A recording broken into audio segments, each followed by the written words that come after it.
Yang namanya anak lahir putih bersih. Dia tidak meminta dilahirkan dari siapa, kan tidak bisa memilih. Cuman saya sebagai orang tua yang merasa bertanggung jawab bahwa anak ini punya hak. Saya minta maaf, Keke.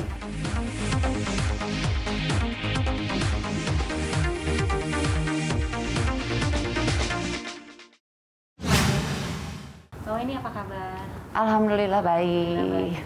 Nah Mbak Weni boleh diceritakan sedikit bagaimana awal perkenalan Mbak Weni dengan Reski Aditya sampai akhirnya Mbak Weni ingin membuka kasus ini ke publik? Awalnya dijual beli rumah. Oh, Jadi Reski beli rumah saya yang di daerah Kemang.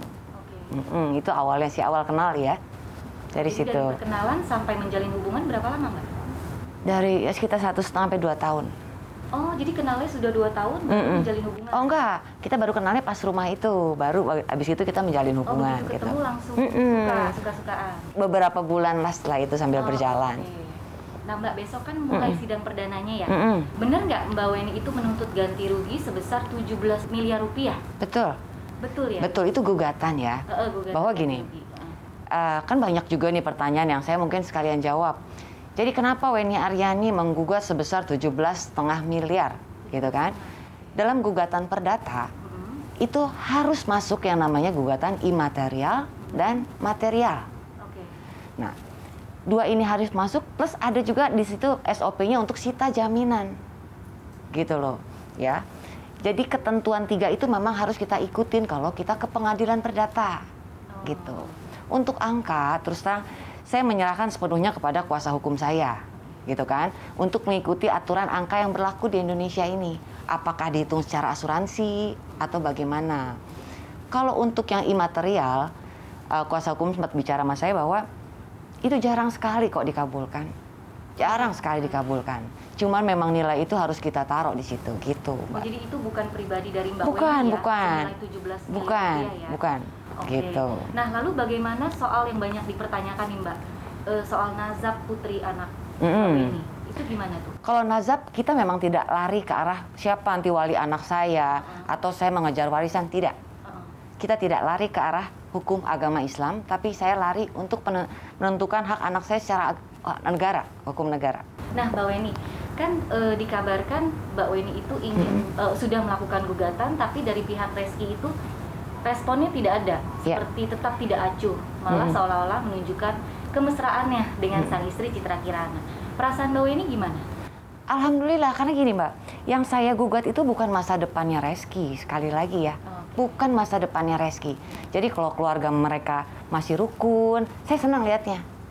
Memang harusnya begitu. Karena yang saya gugat di sini adalah masa lalu dari Reski. Tanggung jawab seorang ayah kepada anaknya, gitu. Masa lalu ya. Jadi bukan saya perempuan yang datang tiba-tiba gitu kan menghancurkan rumah tangga, enggak. Saya tidak bawa sekali ranah untuk urusan pasangan yang tidak.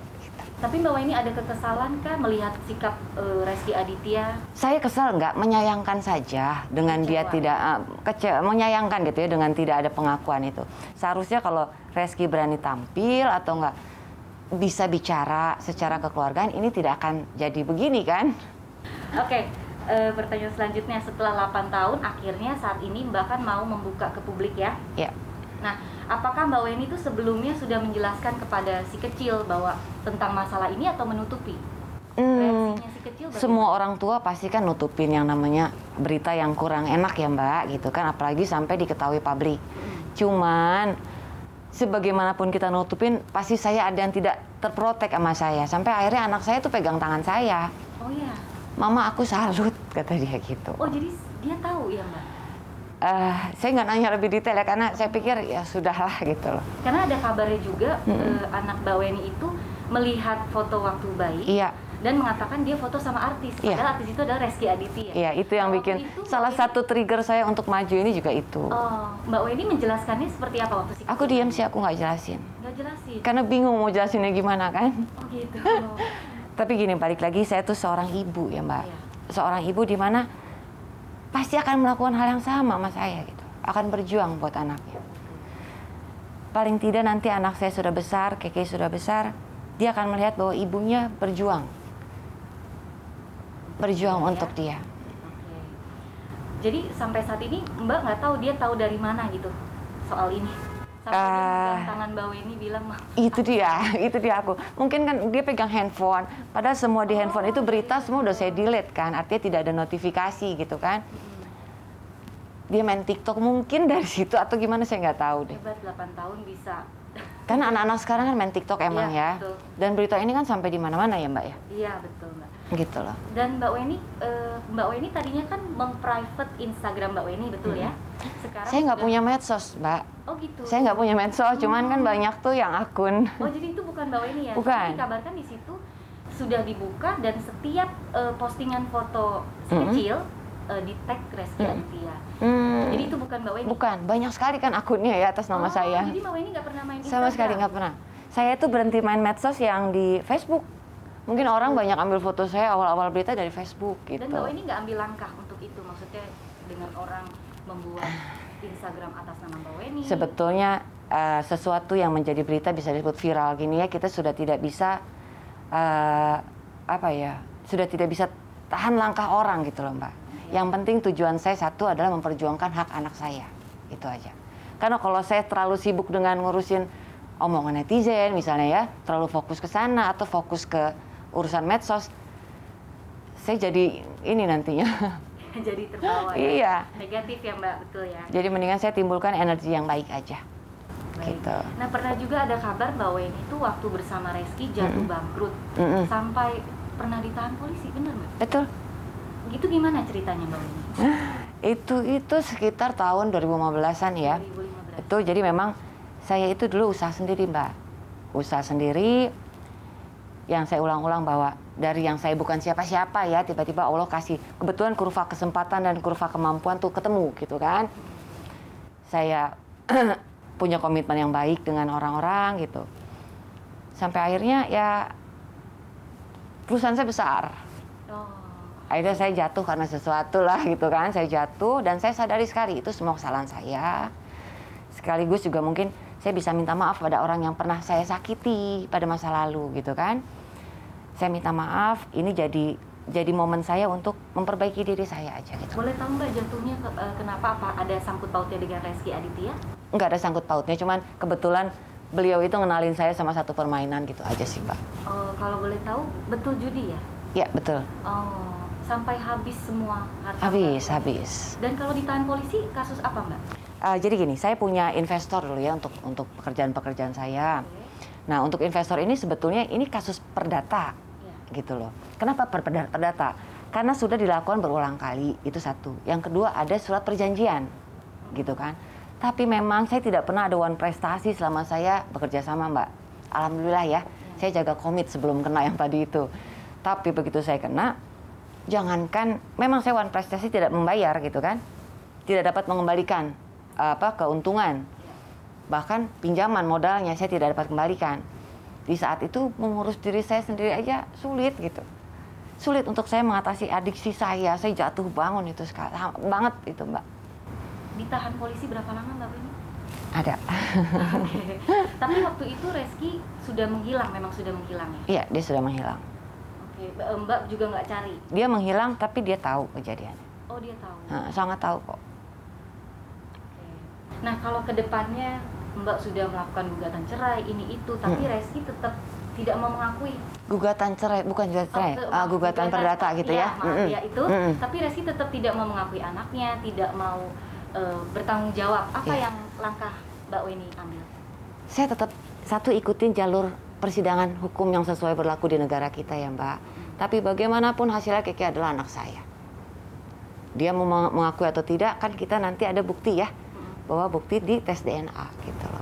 Oh jadi nanti Mbak tetap akan melakukan tes Oh DNA? pasti, dari awal pun saya minta tes DNA. Oke. Dari awal ya, bahwa secara tes DNA itu bisa dilakukan secara dua Mbak. Sukarela atau pengadilan. Nah secara sukarela sudah saya lakukan yaitu dengan jalur kekeluargaan kan. Iya. Kalau dia tidak yakin silahkan gitu kan. Tapi karena dia tidak ada tanggapan yang baik, akhirnya kita ke jalur pengadilan gitu. Oke, karena tidak ada respon baik. Tidak ada misalnya respon ya. baik gitu. Sebenarnya Mbak mau menyelesaikan ini secara keluargaan ya? Iya. Oke, nah Mbak, si kecil umur 8 tahun. 8. Kan? Ini kan lagi masih online school ya. Iya, betul. Nanti kalau sudah tatap muka, ini kan sudah di mana-mana beritanya. Iya. Kira Mbak sudah mempersiapkan hal itu nggak? Pasti dia akan ada anak-anak kecil yang jahil kan yang nanya, oh jadi Ya, kamu, itu. Ya. Gimana? Pertanyaannya bagus, karena baru kemarin saya telepon kepala sekolahnya kebetulan. Oke. Saya telepon kepala sekolahnya, bicara gitu kan, dan beliau pun sudah mendengar kasus ini gitu loh. Cuman untuk sekolah anak saya sangat bijak sekali.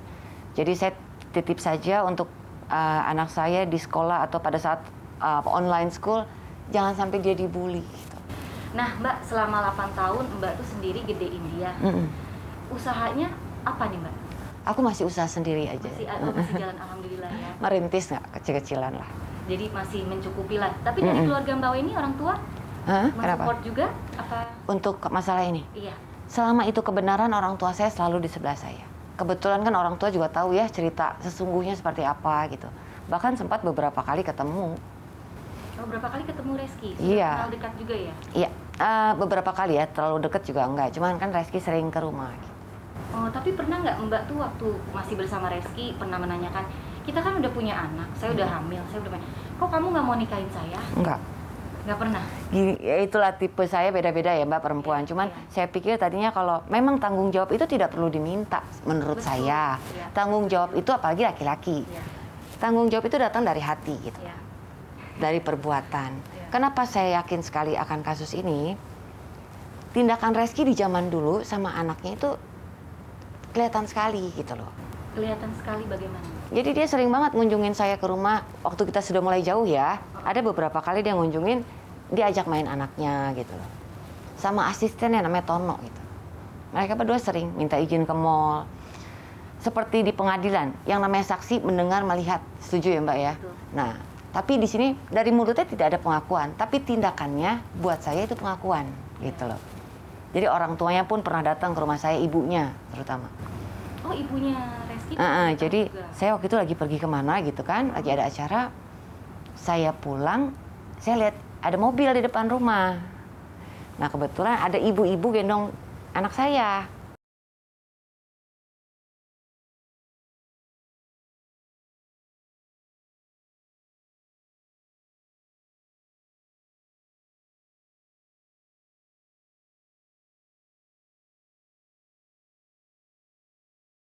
Tapi Mbak pernah mengira-ngira nggak apa sih yang membuat Reski itu kok tindakan itu kan maksudnya datang, berarti dia ada kangen, ada mau tahu tentang anaknya. Tiba-tiba ghosting, menghilang gitu. Kira-kira menurut Mbak kenapa ya? Saya nggak tahu, boleh tanyain ke Reski ya mungkin. Oke, Saya di sini baik. nggak mau ngira-ngira, cuman saya mau ungkap kebenaran. Menurut saya ya kebenaran. Karena kita tunggu dari pihak sana. Jadi langkah Mbak, kalaupun misalnya Reski nanti tetap tidak mau tanggung jawab, tetap tidak acuh gitu, Mbak ya udah mengikhlaskan. Kalau di pengadilan nggak bisa mengikhlaskan gitu, setahu saya tidak bisa karena tetap pembuktian DNA. Selama itu DNA ada dan DNA-nya otentik, gennya itu kan dia harus mengakui. Cuman kalaupun dia tidak mengakui, tetap Keke anak saya. Gitu. Tapi Mbak akan membukakan pintu maaf untuk Reski apapun kondisinya, dia mau mengakui atau tidak? Pasti. Pasti. Di sini saya cuman ginilah. Paling tidak anak saya itu melihat ibunya berjuang untuk kebenaran status dia gitu. Kalau soal maaf, saya nggak ada dendam kok Mbak. Ya. Yang sudah berlalu, berlalu. Tapi untuk satu kebenaran bahwa status anak maunya saya kan diakui bersama gitu ya. Diakui bersama artinya ya memang ada keberadaan anak ini. Kan nggak mungkin saya ngelahirin sendiri kan. Apa yang membuat Mbak Weni setelah 8 tuh nunggu segitu lama baru sekarang muncul? Ada beberapa pertimbangan Mbak. Jadi masa lalu saya juga termasuk di situ ya. Tidak mudah bagi saya seorang perempuan untuk mengungkap seperti ini. Contohnya sekarang, saya keluar, kasus ini keluar kan yang hujat, waduh, yang hujat rame ya. Tapi nggak apa-apa sih. Negatif ke Mbak Weni? Oh macam-macam, tapi lebih banyak negatif. Tapi nggak apa-apa kan orang menilai dari apa yang mereka lihat dan apa mereka dengar. Kadang mereka tidak tahu tentang kebenaran itu sendiri gitu loh. Ya waktu yang akan membuktikan. Waktu yang akan membuktikan.